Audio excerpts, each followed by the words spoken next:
Hello all! Hi guys! Welcome to another episode of Cooking with Craig and Kathy. And we are back! We're back! We're back! Woohoo! We're so excited because I just had surgery. I had my gallbladder removed and I'm recovering. I'm doing okay. I'm sore, but I'm good.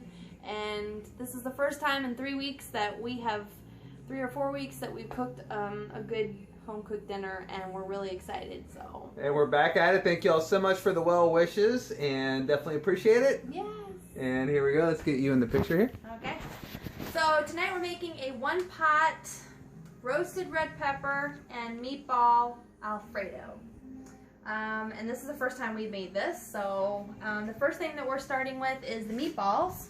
And I think I've shown you that recipe before. This is 2 pounds of ground beef, 2 cups of Italian breadcrumbs, parsley to taste, salt and pepper to taste, sugar to taste, and egg beaters.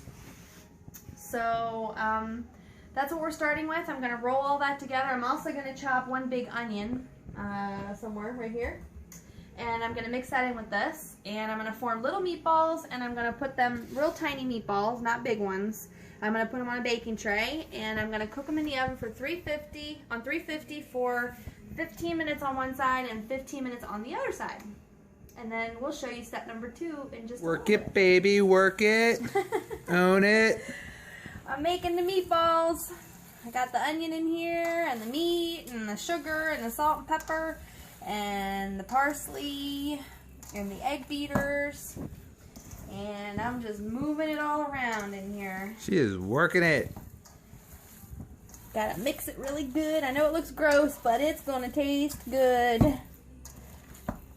Alright, Sweet Pea, what you doing now? I'm rolling the meatballs. Rolling the balls. Rolling the balls.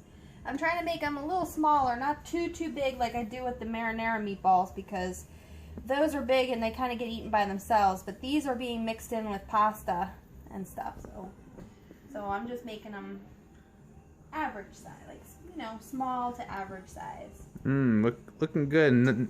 There's no beating your balls. There's no beating my sweaty balls. Are they sweaty balls? They're sweaty. I added some extra sweat to them. Oh, and some of them are misshapen. What you got going on over there? All right, now I'm cutting up my honey's almost favorite vegetable. He likes zucchini. Zucchini, I love zucchini. I'm chopping it up, and what I'm gonna do, and I don't know if you'll follow me over, but as soon as I'm done chopping this zucchini, I'll show you what I'm gonna do with it. 1 zucchini, 2 zucchini, 3 zucchini, 4. Okay, Yum. I'm going to take these over, and we're going to layer them on, well, not layer them, but space them out. Lay on them a out? baking sheet.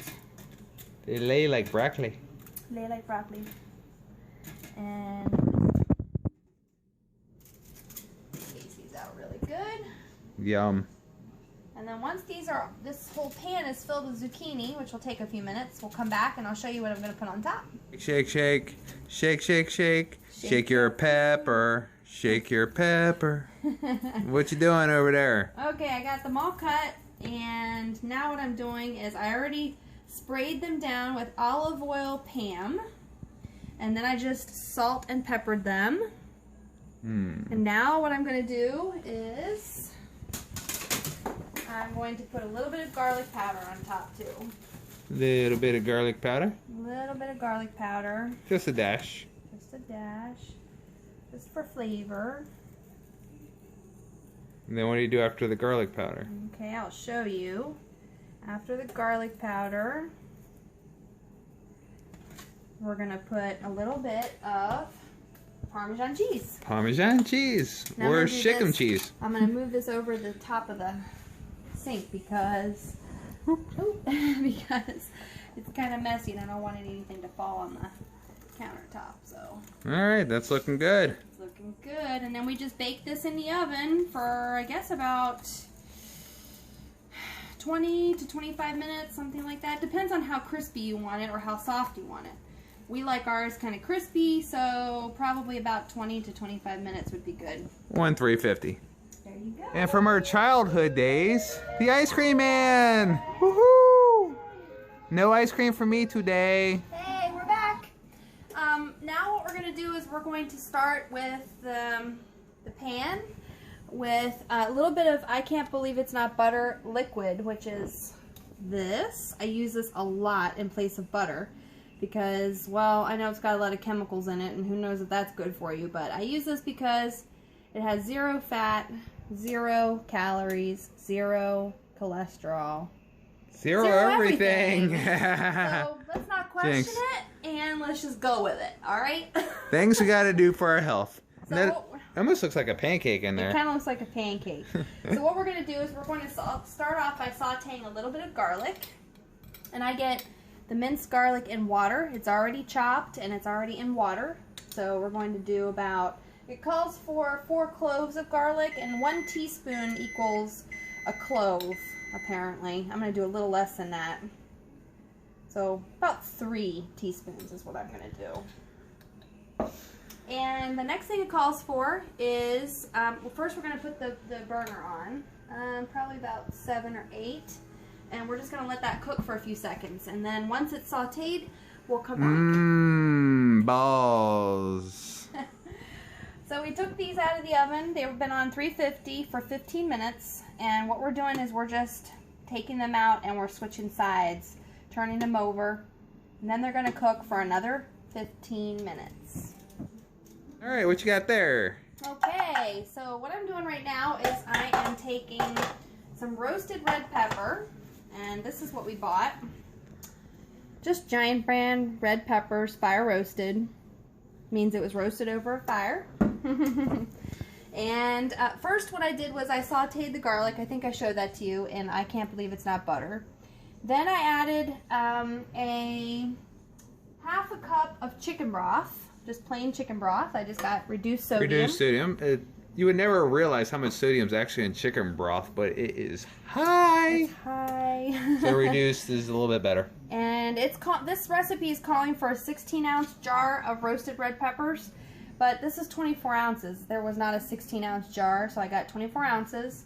There's still a little bit left, and I'm thinking I might actually do the rest of this because the recipe also calls for a 12-ounce box of pasta, and back there I'm actually cooking a bigger box of pasta. I'm cooking a 16-ounce box of pasta. So we have more pasta to go around, which means we could probably add a little bit more roasted red pepper. All right. So I'm just going to do that.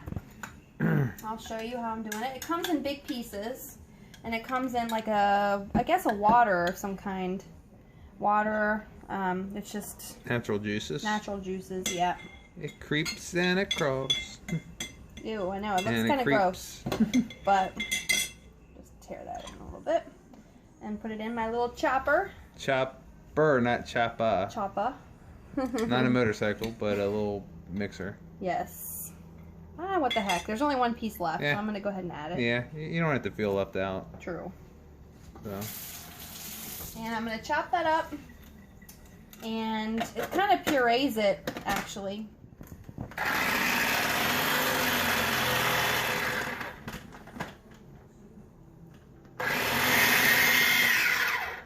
Okay. So it's good and pureed and chopped, as you can see, and I'm adding the juices and everything to it. God, you could only smell this. It smells really, really good. And next, actually, what we're going to do is we're going to add some of the other ingredients, but I got to get that ready, so we'll be back. Okay, and speaking of pasta, just wanted to share a little bit of a story with you. As you know, my family is obviously Italian, and my grandfather was from Pisa, and grandmother was from Rome, and they met here in the United States. But my dad shared stories with me where growing up, they would go on family picnics to the beach and things like that, where most people would bring tuna sandwiches, cheese sandwiches, chips, and whatnot. But because of them being Italian, they would actually bring pasta, lasagna, all kinds of goodness, meatballs, you name it, to the beach as a picnic. So I think that is pretty cool. All right, we're now at the final stages of this yummy goodness. Okay, so what I did was, I told you everything up to the sauce point, and now what we're doing is we're just adding the pasta that I had already cooked by itself, and stirring it around a little bit. And then what we're going to do, as this is on like medium 5 or 6 heat, what I also got was, it called for goat cheese, which I do really like. However, it's a little bit more fattening. So instead I'm using fat-free feta cheese. And you can get any kind of feta. I prefer the fat-free kind, and this is just what was available at the time. It's very crumbled. And it calls for an 8-ounce package. I'm using a 6-ounce package. And then I'm going to add a little bit of fat-free mozzarella to it too, just for a little added bonus. So I'm going to go ahead and pour this in. Okay. Make sure you get it all. And I'm going to sprinkle a little bit of regular fat-free mozzarella cheese, Kraft. However much you feel is necessary. I'm just going to add a little bit at a time. That's good for right now. And then we'll stir it up and see how that goes.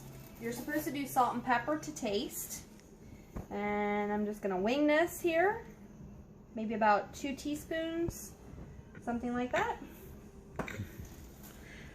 And another 2 teaspoons or so of pepper. I like pepper, and Craig does too, so we're just going to maybe do 2 to 3 teaspoons of pepper. That's pretty good. And the other ingredient that I'm going to add is fresh spinach. And it calls for like 2 to 3 handfuls of spinach. So that's about 1. And you can add as much spinach as you want, whatever is comfortable. And it shrinks. This looks really big right now, but as it hits the sauce and it heats, it's going to shrink. So just add a little bit at a time, see how that goes. Just stir it around with all the sauce. It'll heat. It'll wilt. This is fresh spinach, not frozen. Fresh is always better. Frozen is good too. Canned is what you kind of want to stay away from if you can help it. Fresh is better, of course, than frozen, than canned. Hey, everybody. Oh my God, look at that. Oh. Okay, so what we got here is everything I've showed you up to this point, and all I did was I had added some of these yummy, fabulous meatballs over here to the mix. So I'm just mixing them all around. We added a little bit more milk to it just to keep it kind of creamy. The spinach is wilting. We added a little bit of mozzarella, the feta, and it's all just a big pot of one-pot yummy goodness. Hi! Hello! We're done. We're done? Cooked the meal and we're getting ready to eat it. So we appreciate you guys joining us on another episode of Cooking with Craig and Kathy. Enjoy. And Enjoy. if you have any questions about any of our dishes, don't hesitate to message us on Facebook and we will get back to you. Good night, guys. Peace. Peace.